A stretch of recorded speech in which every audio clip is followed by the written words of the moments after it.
నమస్కారం. ప్రజాస్వామ్యంలో ఓటు అనేది సామాన్యుడి చేతిలో ఉన్న బ్రహ్మాస్త్రం. కానీ దశాబ్దాలుగా ఓటు వేస్తున్న మీరు పోలింగ్ బూత్కు వెళ్ళాక అసలు మీ ఓటే లేదు అని తెలిస్తే ఎట్లుంటది? అచ్చం ఇట్లాంటి పరిస్థితే పశ్చిమ బెంగాల్ ఎన్నికల్లో లక్షలాది మందికి జరిగింది. ఈ రోజు మన పాడ్కాస్ట్ లో పశ్చిమ బెంగాల్ ఎన్నికల్లో ఆ రికార్డు పోలింగ్ వెనుక ఉన్న అసలు నిజాన్ని విశ్లేషిద్దాం. బెంగాల్లో 2 విడతల పోలింగ్ పూర్తయిన తర్వాత 91.66% అంటే దాదాపు 92% పోలింగ్ నమోదైంది. Chief election commissioner Gyanesh Kumar గారు ఒక ఆసక్తికరమైన ట్వీట్ చేసిండు. చునావ్ కా పర్వ్ పశ్చిమ బెంగాల్ కా గర్వ్ అంటే ఎన్నికల పండుగ వెస్ట్ బెంగాల్ కి గర్వకారణం అంటూ చాలా ఉత్సాహంగా ఆనందంగా ఒక ట్వీట్ చేసిండు. స్వతంత్ర భారతదేశ చరిత్రలో బెంగాల్లో ఇదే అత్యధిక పోలింగ్ అని ప్రశంసించిండు. కానీ ఈ రికార్డు పోలింగ్ శాతం వెనక ఓట్ల జాబితా నుండి తొలగించబడ్డ లక్షలాది మంది కన్నీళ్లు లేవా? ఇక్కడే తెరపైకి వచ్చింది సర్ స్పెషల్ ఇంటెన్సివ్ రివిజన్. ఈ సర్ అద్భుత విజయం సాధించిందని, అసలు సిసలు ఓటర్లనే మిగిల్చామని ఎన్నికల అధికారులు సంబరపడిపోతున్నారు. కానీ ఒక వ్యక్తి బతికుండంగా ఆయన ప్రమేయం లేకుండా కేవలం తార్కిక వ్యత్యాసాలు లాజికల్ డిఫరెన్సెస్ పేరుతోటి ఏకంగా 90.66 లక్షలు సుమారు 91 లక్షల ఓట్లను తొలగించడం అంటే ఎట్లా అర్థం చేసుకోవాలి? ఈ తొలగింపుల పర్వం ఎంత గుడ్డిగా జరిగిందంటే సామాన్యుల ఓట్లతో పాటు సాక్షాత్తు ఎన్నికల విధులు నిర్వహించే ఎన్నికల అధికారుల ఓట్లు కూడా ఈ జాబితా నుంచి గల్లంతైనాయి. సరే, పొరపాటున ఓటు పోయింది, న్యాయం కోసం ట్రిబ్యునల్స్కు వెళ్ళిర్రు. అక్కడ ఏం జరగాలి? ఏం జరిగింది? ఓటు గల్లంతైన బాధితులు సుమారు 34 లక్షలకు పైగా అప్పీలు చేసుకున్నారు. అసలు అప్పీలు చేసుకోలేని అభాగ్యులు, నిరక్షరాస్యులు ఇంకా ఎన్ని లక్షల మందో. కానీ ట్రిబ్యునల్స్ ఎలా పనిచేసినాయో తెలుసా? ఏప్రిల్ 22న విడుదల చేసిన మొదటి జాబితాలో కేవలం 139 ఓట్స్ మాత్రమే తిరిగి చేర్చారు. ఆ తర్వాత ఏప్రిల్ 28న వచ్చిన రెండో జాబితాలో ఇంకో 1468 మందికి అవకాశం ఇచ్చారు. అంటే 34 లక్షలకు పైగా అప్పీలు వస్తే మొత్తం చేర్చింది కేవలం అక్షరాల 1607 ఓట్లు మాత్రమే. అంటే మరి ఆ మిగతా లక్షలాది అప్పీలు చేసుకున్నోళ్ళు, అసలు అప్పీళ్ళే చేసుకున్న వాళ్ళ పరిస్థితి ఏంది? సామాన్యులకు రాజ్యాంగం ఇచ్చిన ఓటు హక్కు గల్లంతైనట్టే కదా.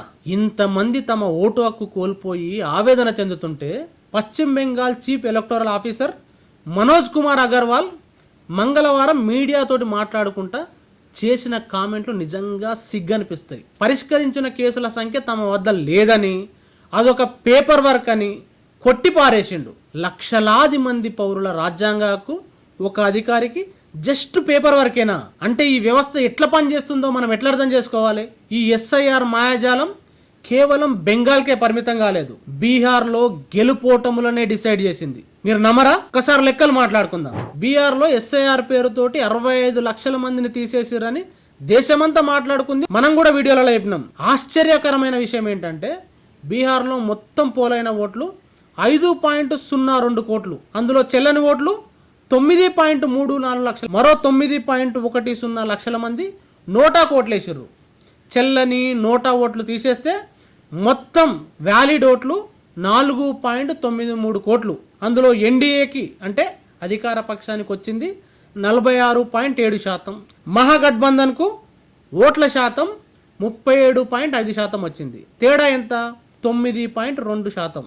ఈ శాతాన్ని ఓట్లలో లెక్కిస్తే 45,35,600 ఓట్లు. అంటే దాదాపు 45 నుండి 50 లక్షల ఓట్లు ఈ గెలుపోవటంలో డిసైడ్ చేసినాయి. బీహార్లో ఎన్డీఏకు అధికారం చేతిలో పెట్టినాయి. అంటే ఎస్ఐఆర్ పేరుతోటి ఆ ఓట్లు తీసేయకపోతే అని ప్రశ్న వేసుకుంటే రిజల్ట్ ఎట్లుండేది? తారుమారు అయ్యేది కాదా? ఓట్ల తొలగింపు ప్రజాస్వామ్య ప్రక్రియను ఇంత ప్రభావితం చేస్తుందా?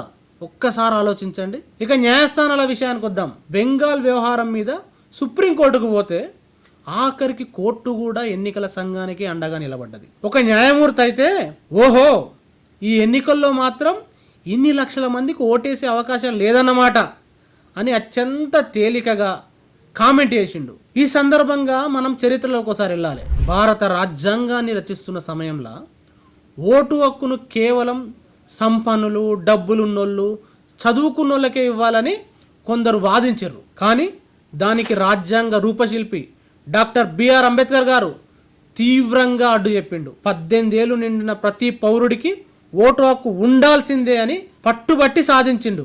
అంబేద్కర్ గారు ఆ రోజే చాలా స్పష్టంగా చెప్పిండు, ప్రజాస్వామ్యంలో కోటీశ్వరునికైనా రోజు కూలీకైనా ఒకే ఓటుకు ఒకే విలువ అని చెప్పేసి చాలా స్పష్టంగా చెప్పిండు. రాజ్యాంగం కల్పించిన ఈ ప్రాథమిక హక్కును ఈరోజు టెక్నికల్ రీజన్స్ తోటి, జస్ట్ పేపర్ వర్క్ పేరుతోటి రద్దు చేయడం అంటే రాజ్యాంగ స్ఫూర్తి గొడ్డలు పెట్టు కాదా? ప్రజాస్వామ్యం బతికుండాలంటే అట్టడుగున ఉన్న ఆఖరి పౌరుడు కూడా తన ఓటు హక్కును స్వేచ్ఛగా నిర్భయంగా వినియోగించుకోవాల్సిందే. ఓటు అనేది కేవలం సిరాచుక్క కాదు, అది 5 ఏళ్ళు మన భవిష్యత్తును నిర్ణయించే ఆయుధం. వ్యవస్థలు ఎన్ని అడ్డంకులు సృష్టించినా అర్హులైన పౌరుల ఓటు హక్కును హరించడం నిజంగా క్షమించరాని నేరం. బెంగాల్, బీహార్ ఎన్నికల్లో జరిగిన ఓట్ల గల్లంతు రాబోయే రోజుల్లో దేశ ప్రజాస్వామ్యానికి ఎలాంటి సంకేతాలు ఇస్తుంది? మనమందరం ఒకసారి ఆలోచించాలి. ఈ బెంగాల్ పరిణామాలపైన, ఎన్నికల కమిషన్ తీరుపైన, ట్రిబ్యునల్లపైన మీ కామెంట్ ఏందో సూటిగా స్పష్టంగా రాయండి. ప్రశ్నించకుంటే ఏదీ మారదు. మరిన్ని వాస్తవ విశ్లేషణల కోసం మన ఛానల్ని తప్పకుండా సబ్స్క్రైబ్ చేసుకోండి. జై హింద్.